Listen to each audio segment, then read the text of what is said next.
Со мене во студиото е мојот колега Горан Наумовски. Горан, добро утро. Ние некако сега востановивме еднаш во неделата да се гледа теми на кои што се обработуваат и во словен печат, овој пат се работи за она што е дел и од претходниот разговор што го имавме, а тоа е извештајот на Европската Унија и така натаму, освртот врз разни области, правни области и така натаму. Има и големи забелешки за состојбата со затворите. Так. Што точно се случува горе, бидејќи ти таа област ја испита, ја разработи и што се заклучоците? Значи, во извештајот на Европската Унија точно пишува дека треба да земјава да продолжи и да ги подобрува состојбите во затворите. Што значи, со други зборови, ситуацијата не е сменета со претходниот извештај. Нешто е сработено, ама не она за да биде доволно е сработено или добро сработено.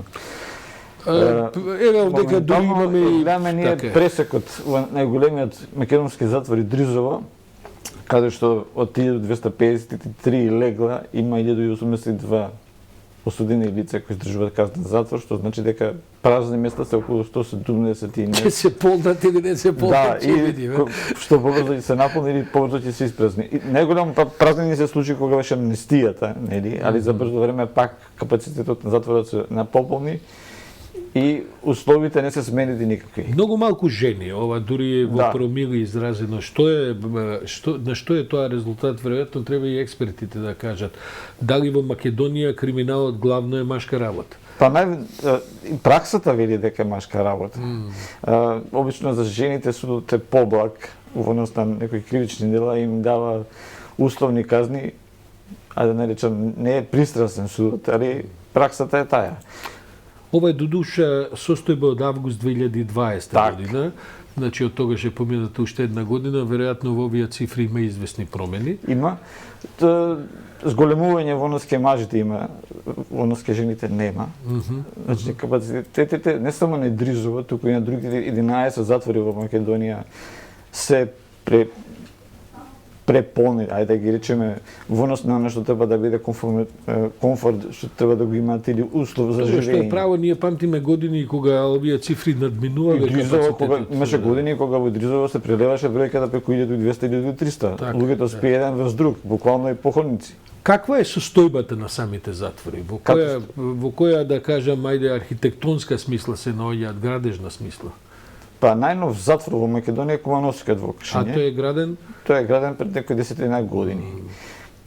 Дризово, Скопје стражниот затвор, Битола, Крива Паланка, Струмица, Прилеп, Штип, тоа се затвори, Охрид, Тетово, тоа се затвори кои се градени во Социјалистичка федеративна република Југославија, што би рекло најмаладиот е 40 години, овие другите се над 40 години. Добро, таму постојано нешто се обновува, гледаме министри од претходни состави, од овие состави нонстоп нешто се шминкаат затворите и некои одделенија и така натаму. Во сите извештаи, како и на домашните институции, така и на тој на Европската Унија, се констатира дека некои одделенија се реновирани, али тоа е на стар објект, кога реновирате, тоа за брзо време паѓа. Во сите извештаи е нагласено дека присутна е мувла, дека присутни се болни луѓе од тие услови, се појави туберкулоза, значи во 21 век во затворите во Македонија. Тоа не говори добро. Да, тако на болест која е искоренета, да речеме, во цел свет, кај нас се повторува таа работа. Има ли идеи за, бидејќи можеби решењето е рушење комплетно на Дризово и градење нов затвор?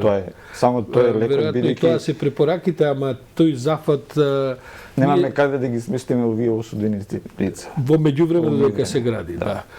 Капацитет, гледам дека во Македонија започна една срамежлива расправа за тоа се констатира и извештајот на Европската комисија дека многу малку се користат друг вид на кажнување. Алтернативните. Може малку повеќе за тоа? Европската Унија бара тоа од судството во Македонија да примени алтернативни мерки. Значи ние купивме онаа опрема што е за носење познатите алки, што се практикуваат во Европска Унија и во Америка. Значи домашен притвор, лицата да бидат, ако издржуваат казна затвор, со ограничено движење или со дозволен допуст да појдат на лекар или каде што имаат потреба од нешто евентуално друга ситуација, но ке нас тоа никако да заживее. Секогаш сите ветуваат. Последниот пат софтверот мислам дека откажи или не се ни набави. Софтверот се набави, но не може кај нас да се договорат и едните и другите кој ќе биде шеф на тој програм. Значи, тоа е македонскиот проблем кој ќе раководи со тој систем, затоа што предпоставувам тоа е болка која не може да се реши, а трпат луѓето, трпат затворениците на сето тоа. Не се одредуваат и мерки и работно ангажирани да бидат. Да речеме, како казната затвор да биде заменета со работно ангажирање во нека фирма, во некој јавно предпријатие за да се одработи. Кај нас тие мерки се многу ретко се применуваат. Дури многу ретко судиите имаат пракса така да справат. Да, дури мислам дека и јавноста не е запознаена да можностите за тој вид на ангажман на одредени затворенци, бидејќи сега да говориме отворено во смисла на тоа дека таму има луѓе кои што заглавуваат по затвори и заради се разбира и заради криминали кои што можеби се и резултат на околности, се резултат на понекогаш и бидејќи има сообраќајки, и се што и така натаму.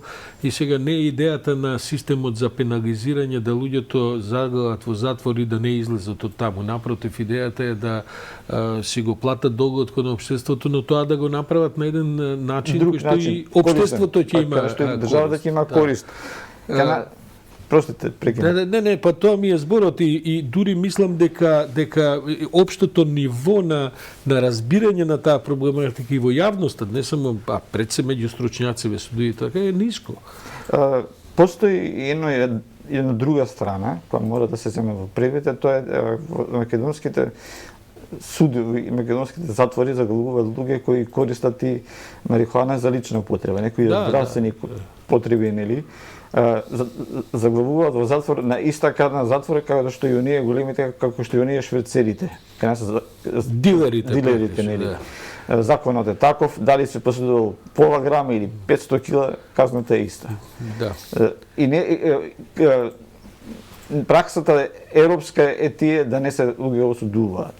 Ќе нас се осудуваат. И сега од кога ќе се осудат, барам тоа да биде алтернативна мерка. Да речеме домашен притвор. Праксата вели не. Затвор сепак. Така. Мора да се најде некој соодветно решение. Што веројатно надлежните, Горан? Како го коментираат ова извештај надлежните? Моментално сите се горди речеме на овој извештај, затоа што не ја критикува буквално онака реалноста како што беше праксата во претходните извештаи минатите години.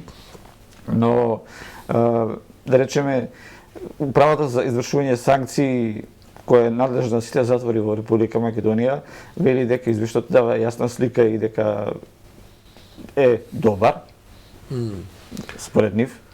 А Министерството за правда, кој речеме е шеф на шефовите во сите овие институции, вели дека немало многу доволно критика, значи дека било се добро во извештајот. Мислам дека ќе го поканим и министерот за правда наскоро и за оваа тема ќе разговараме. Добро, во Македонија има сегдека потреба од инвестирање од болници до затвори и сега кога се прават политичките приоритети, предпоставам дека веројатно болниците им се повеќе на врвот отколку затворите. Друга порака се паќа кој ќе кажете ќе градиме нови затвори. Така е, да. Ако бидејќи за една добра зграда за затвор како и за вообичаено, веројатно се потребни десетина и повеќе милиони евра.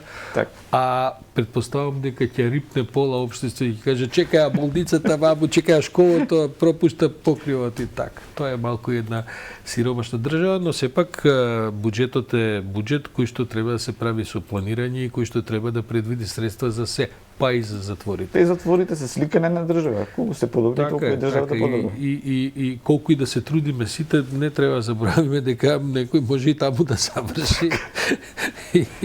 И овие разговори не се можеби сосема напразни. Горан, благодарам.